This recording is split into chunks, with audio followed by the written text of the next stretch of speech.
Dan Smith is director of the Stockholm International Peace Research Institute. He joins me now live from the Swedish capital. Thanks so much for speaking to us. This kind of delay, preventing weapons inspectors from actually getting to the site, whose, if anyone's, interest does it serve? I really think it doesn't serve anybody's interest because it immediately casts doubt on the good intentions or the good faith of Russian authorities, military authorities in the area. It's Russian personnel are keeping the sites of the attack secure. So, you know, I can't see how it reflects well on them. At the same time, it stops evidence coming out to find out the truth. And Russia's response initially about the attack was simply that the use of chemical weapons did not happen. Okay. So the Syrian government invited the OPCW to send in a fact-finding mission. They should let it happen, just like the Western powers should actually have waited for that mission to report before taking any further action.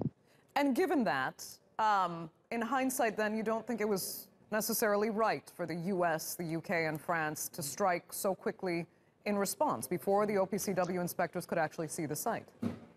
I think that's right. Look, the situation is there is an international treaty which says you may not own or use chemical weapons.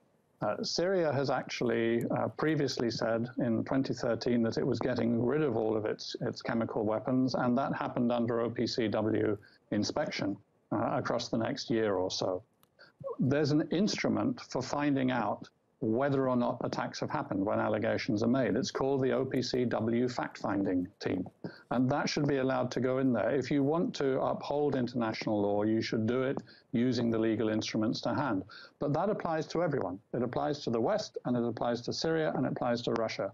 Law applies across the board. We all know that. Can I ask you, I mean, I understand if you feel this is asking you to speculate, but you are rather an expert in this area. So what are your instincts telling you about what may have happened in Duma?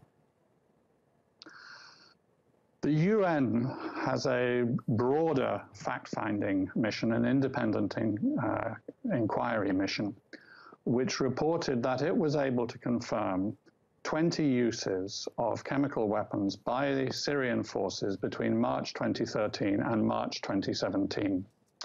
It would be no surprise if Syrian forces had used chemical weapons again in Duma. They have used them before, and they also are using other horrible weapons like the barrel bombs, for example.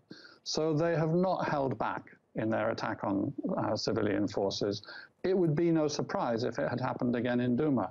But in those circumstances, you know, people are frightened, terrified, reports can be inaccurate, so you need an impartial expert team to go in and find out. My instinct is, since you ask, and it is a bit speculative, my instinct is it probably happened, but my instinct is also that you should get firm information one way or the other before you act. Okay, Dan Smith, thank you so much for speaking to us on TRT World there from Stockholm.